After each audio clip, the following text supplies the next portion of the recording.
with our next guest, Jay Kinder. Jay's going to come on today to talk to us about he's going to talk to us about market changes. He's going to talk to us about how to look for specific metrics in our LMS. And he's going to talk to us about the seller conversations you need to be having now to start to level up your business. So let's kick it over to my friend, Jay Kinder.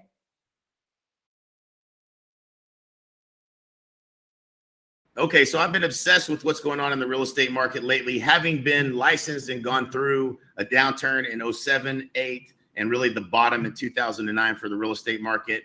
I'm fascinated with and also excited about the opportunity we have when a market does shift. And it's really an opportunity for us to level up our skills and level up our knowledge and our expertise so that we can really do what's right for our clients and give them the best advice possible as the professional in the industry. And so as I've been looking at some of this data, it's very clear that obviously inflation is at an all-time high. I believe inflation hit the peak of 9.1%. We've never seen that in history. There's a lot of historical things that have never happened, not just the pandemic we're coming out of, but also some of the things that are happening currently. And with inflation is one of those things. And right now we have the Federal Reserve is committed to taming inflation. So what does that mean? It means that they're going to raise the interest rates, and they're going to continue to raise the interest rates until we see inflation come down. It's continuing to go up. But what we've seen historically over the last 30 years is the average interest rate has been 7.7%. If you've been in real estate since 2012, you've never seen a year. You may have never even made a price reduction on a property. And so this is a new time that we're in. And it's not unlikely that we're going to see, it's not unlikely at all that we're going to see an increase of interest rates upwards of 7%, maybe even as high as 10%, some experts are saying. And so what does that do to an economy? What does that do to a marketplace when interest rates continue to go up? So let me just give you an example. In December of 2021, the interest rate was 3%, a 30-year fixed mortgage interest rate, conventional or FHA, around 3%. Today, it's around 5.73% today. I think this graph here is showing 5.51 when I pulled it up.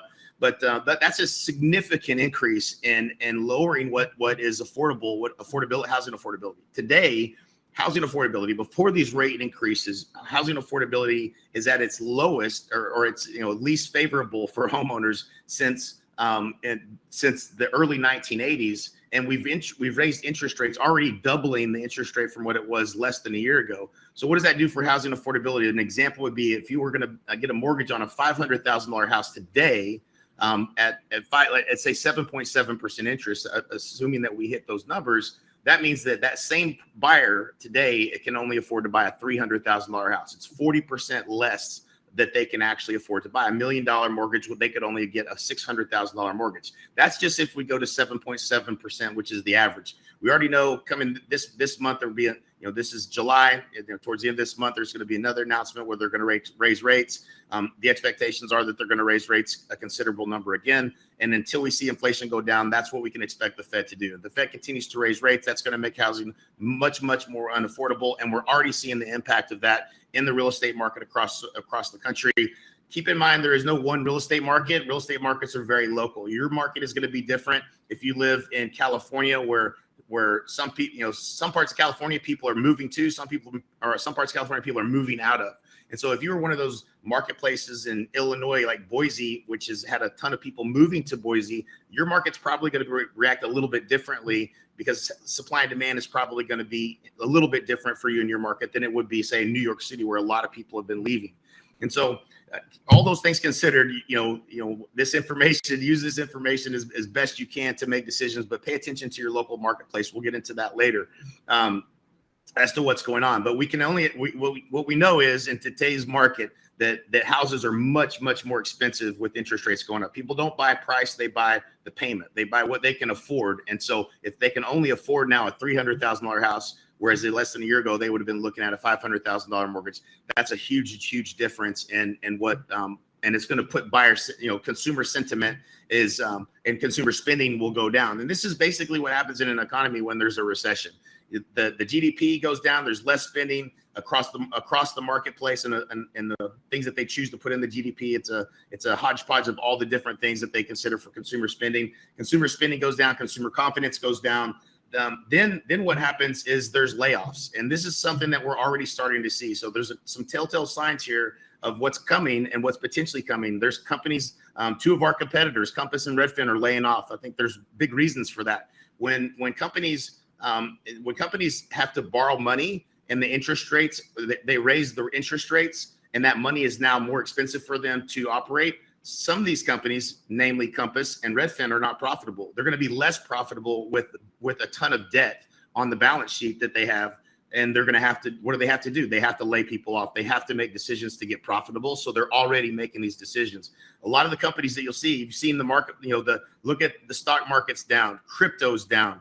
Crypto's down, I think was the numbers I was looking at earlier. It was insane how much it's down. 70% Ethereum. I think it was 60% for Bitcoin. There's a huge amount of wealth that is disappearing from people's bank accounts and from their net worth. And so what happens when this happens is people stop making decisions to buy things. They stop moving. They stop spending. Their confidence goes down. I think it was 80,000 millionaires that were in crypto or had their millionaire status taken away just by the huge dip that we've seen in crypto so far this year, not to mention NFTs and other different areas that you'll find significantly down this year. The stock market's down significantly, but these companies in the stock market, a lot of the experts are saying that this is not over yet.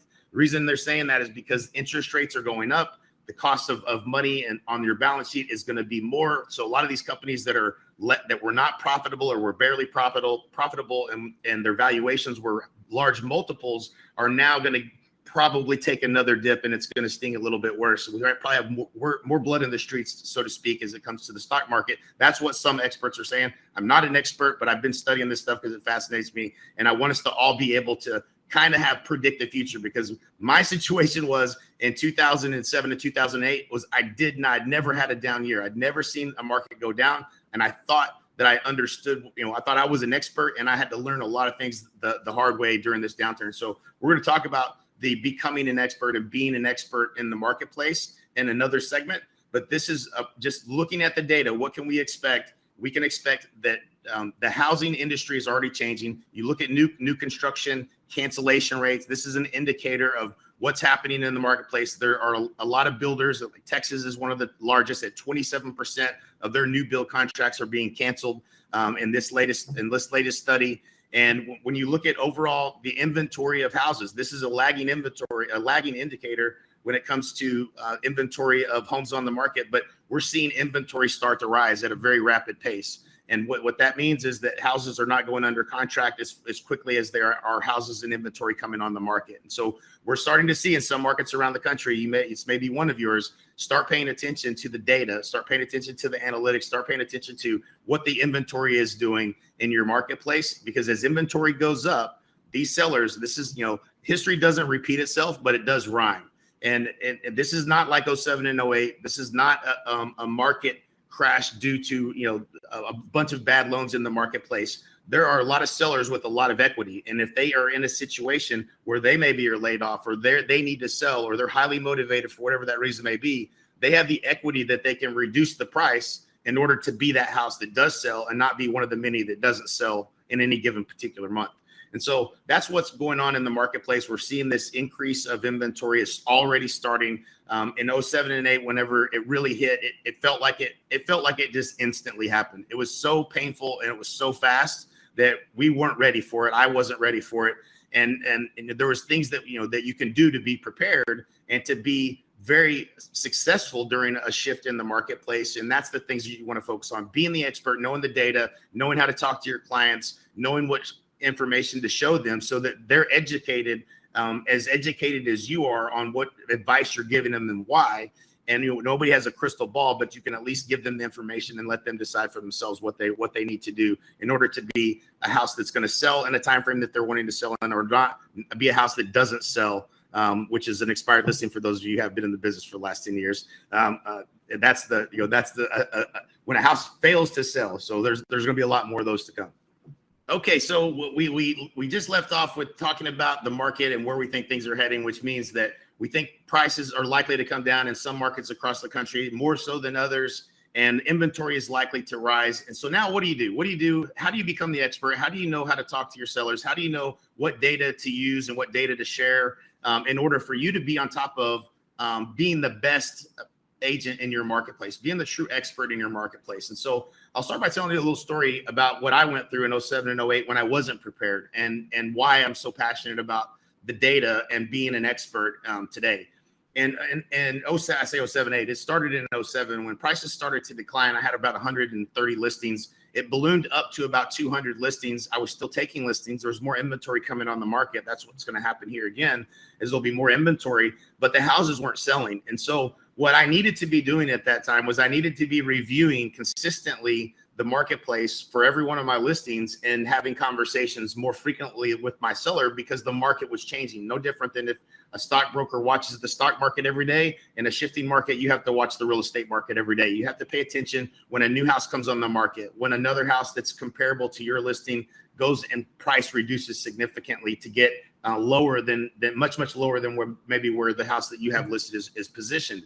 And when that happens, guess what happens? Those houses sell, man. Price reductions lead to listings getting sold. It's one of the statistics that when I would focus on getting price reductions, those properties would all end up selling if I got them priced correctly and positioned correctly. We'll look at some of this data. We're going to dive into this a little bit deeper. But what you want to know is you want to understand what is the pending ratio? What is the leading indicator that's going to determine whether houses are going to be reducing in price or the housing prices are coming down? Or maybe it's stable, or maybe it's actually the demand is still there. And so you want to pay attention to this data. We'll get, again, like I said, we'll get into that a little bit more here in a moment. So as I was having conversations with sellers, first of all, what you want to do is you want to have regular commitments around when you're going to have conversations with every listing that you take. So and at that time when things were selling and things were moving, I didn't have a reason to talk to him every 3 weeks because that house should have been sold by then. And so if it didn't sell in the first month, I'm certainly having a conversation with them. But that was about as regular as the system and process that I have in place for being in contact with my sellers. So you're going to want to have a commitment from you and the seller when you take a listing that here's what we're going to do. We're going to review the market. Maybe it's every 2 weeks. I wouldn't wait any longer than every 2 weeks. We're going to take a look at what has gone pending since, in your price bracket and in the range of where your home is at. We're going to look at what has gone pending, and we're going to look at what has also come on the market, and we're going to look at for any price reductions that may have happened that may have put us positioned as maybe not the best deal in the marketplace. So we're going to pay attention to that. The market is moving, and so we have to be paying attention to it. And we're going to get a commitment from your seller that they're going to stay committed to being the position correctly, because whatever their goal is, if their goal is to move to Houston to see to be with their grandkids by Thanksgiving, then everything and the information that you're giving them, you're going to tell them what they need to hear, not what they want to hear, so that they can make it to Houston to see those grandkids before Thanksgiving, right? That's everything ties back to their goals and what they're trying to do and why. And so letting them know that the market is moving, letting them know that there are changes and that you're reviewing the market weekly to determine if we're not getting enough showings. That's a leading indicator. If you're not getting showings, you're priced too high. You're probably priced at least 10% too high if you're not getting showings. If you're getting more than 8 to 10 showings with no offers, then you may be close, but you're still overpriced, maybe as much as 5%. So these are telltale signs of whether a house is going to go under contract or not. If you're not getting showings, that's a problem. Like, before, if you dealt with the real estate the last 10 years, it's, you list a house, you get 20 offers. Those days are long gone. Okay. That's not going to come back for a while. And so now we need to be focused on understanding what we can do to be one of the homes that sells in a given time period and not one of the many homes that don't sell in that same time period based upon your clients' goals and expectations. And the data is going to be where you become the expert.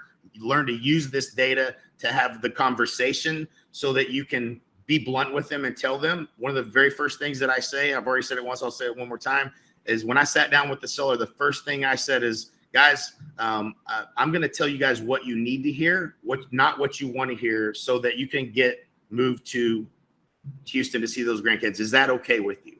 And that changes the conversation from me trying to win a listing to me trying to advise them on how to get to their goal the best way that I possibly can. And the next step in this process is the data. Is you have to show them the data. And one of the biggest mistakes you can make in a market like what we're experiencing and what we're about to experience is when you're sitting down with the seller and you tell them, hey, here's the price I came up with.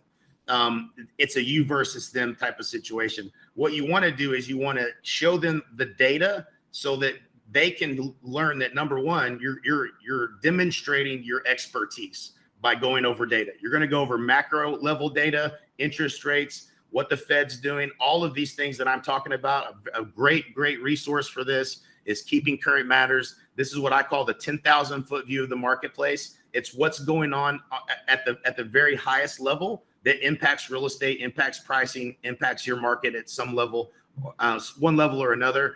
And part of the reason you're going to do this is because you want the seller to eventually look at you and their eyes glaze over and they say, man, this person knows what they're talking about and they know more than I do, and I should probably be listening to what they tell me to do. Because the biggest mistake the home sellers make in a shifting market is they use hope as a strategy, and they hire the agent that they like the best, that made them feel warm and fuzzy, and they hire the agent that tells them whatever price that they wanted to hear that was the best price. And that is not the best agent, and that's not the best decision for that seller. So you owe it to yourself and to your clients to be able to demonstrate your expertise, and you're going to do that by showing them what's going on at the 10,000 foot view of the marketplace. That's KCM, Keeping Current Matters. If you're not subscribed to that, you should be. It's great. It's one of the best tools that I've ever come across for market data.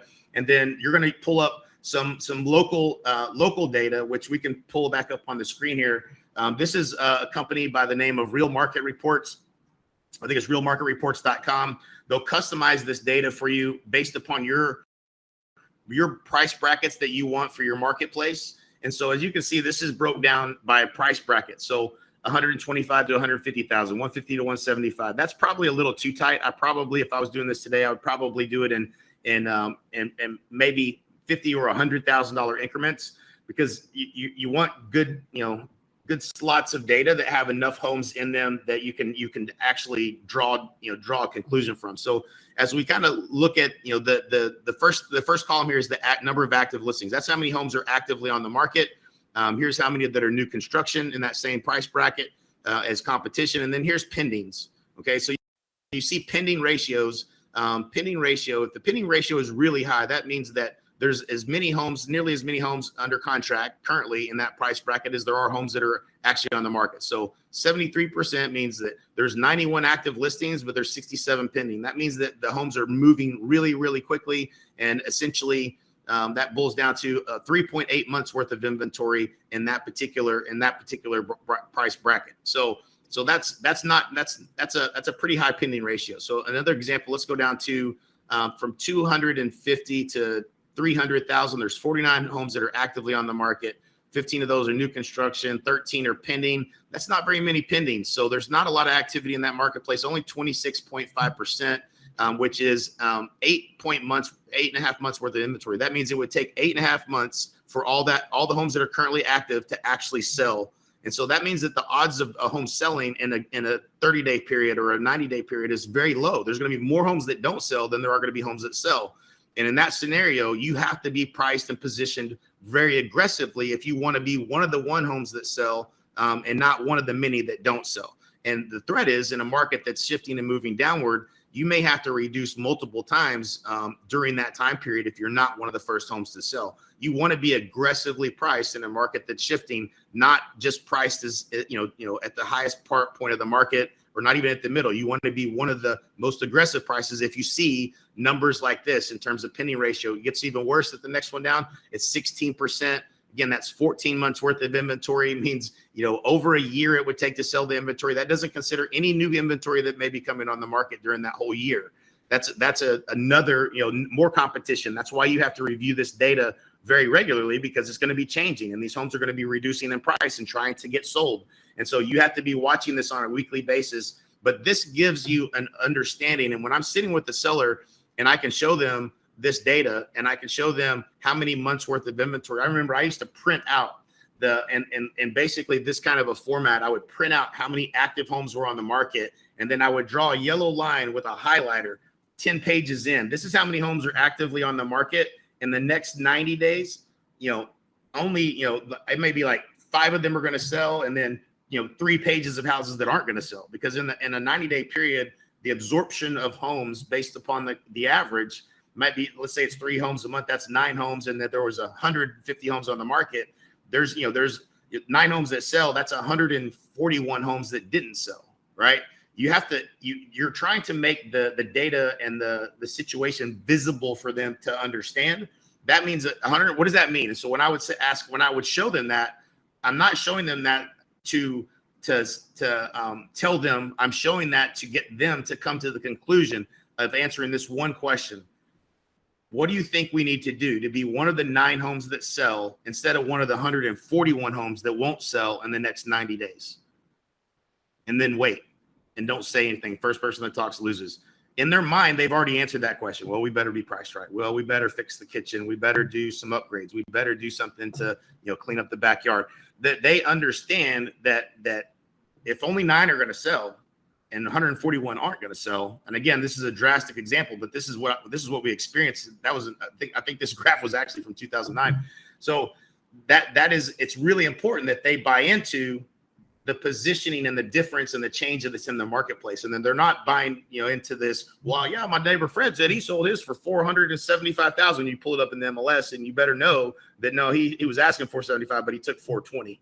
Right? You better know that data. You better don't ever get stumped by a seller who thinks they know something that isn't true. You better know every sale in the neighborhood. You better have everything, recent comps. You better know all of the information so that you can properly advise them on where to price and position.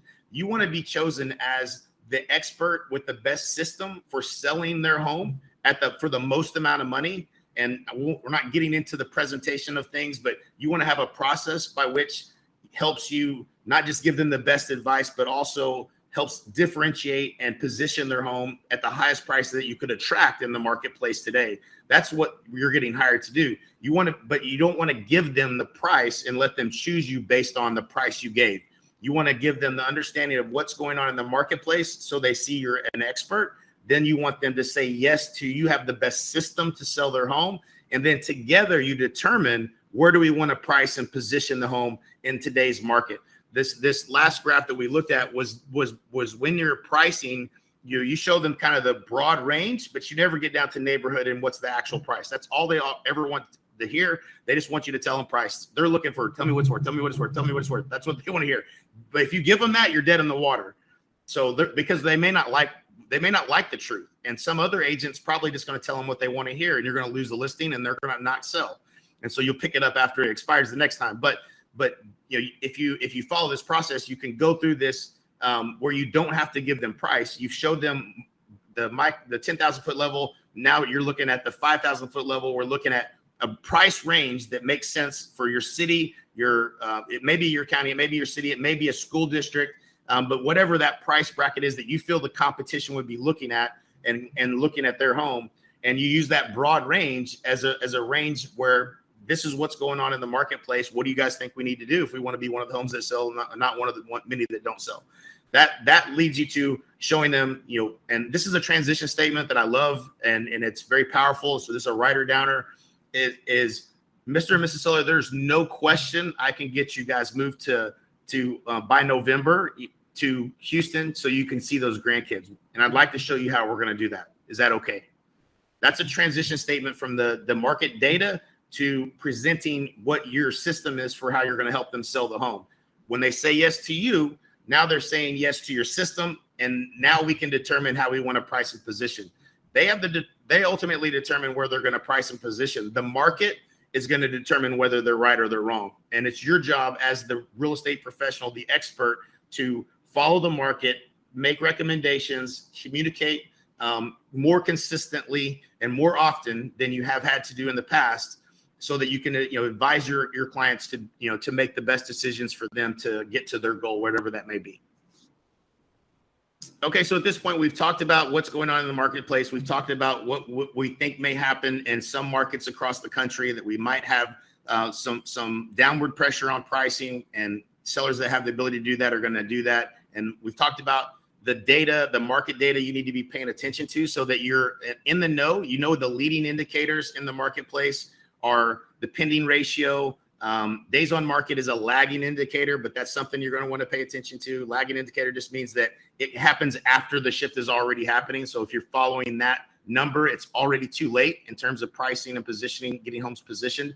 And we talked a little bit briefly about what's the system and kind of what's your process to make sure that you go in and you win these listings. I talked about how it's easy for an agent to come in and tell somebody what they want to hear. And it's even easier for a seller to want to believe that when a market's shifting. And so you have to be very knowledgeable. You have to use market data. I mentioned some assets that you can be using. Subscribe to KCM, Keeping Current Matters. Real Market Reports is another one that I use for the 5,000 foot view of the marketplace. And then it gets into ultimately, the system, right? I mean, I didn't get into that, but I'll give you just a high level overview of what our system was. And when you want someone to hire you, not just because they like you, you want them to hire you because you have a process that's proven and repeatable to sell homes for the most amount of money. That's what you want to be hired for.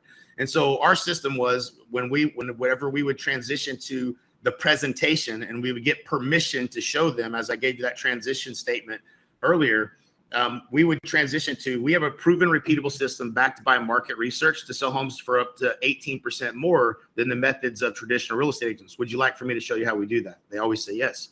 And so, we would always ask the seller, are you familiar with the term price elasticity? So, and they'll usually say yes or no. You say, well, there's in any marketplace, anywhere in the country, there's a top of the market, there's a middle market, and there's a bottom of the market. Some homes attract offers at the very bottom of the market, and some homes attract offers at the very top of the market. Where would you like to attract an offer? And they'll say, well, we want to attract an offer at the very high, at the top of the market. Okay. So let me show you our system for how we manage the over 120 variables, 115 variables in the home selling process to maximize and attract the highest offer in the marketplace.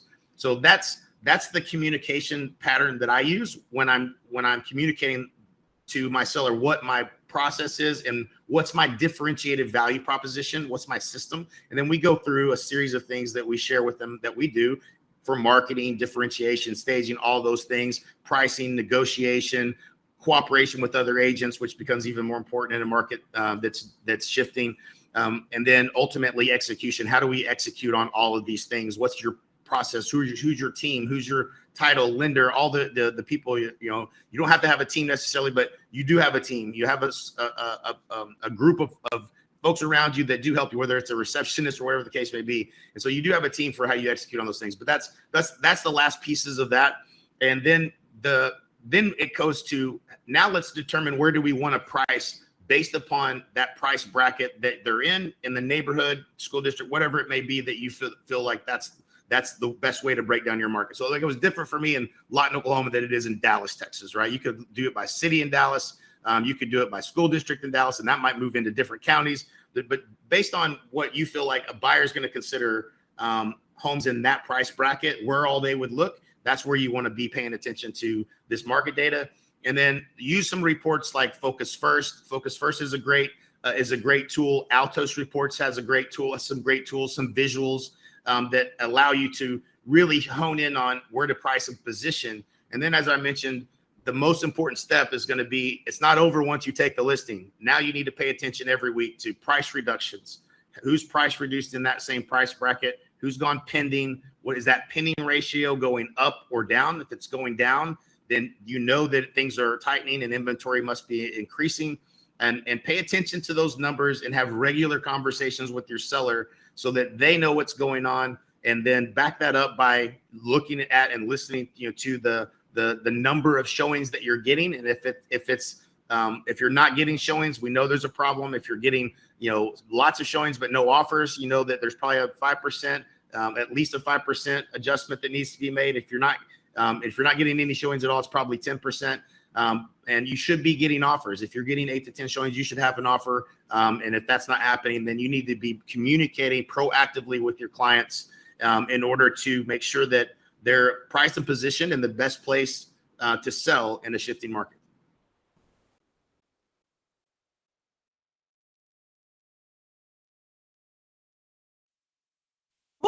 All right, guys. Thank you so much, Jay. That was some serious value. So that is really awesome. I hope that you got as much value as I did from that. But you guys, we are not done yet. Next up in our programming for Level Up, we've got an amazing session for you.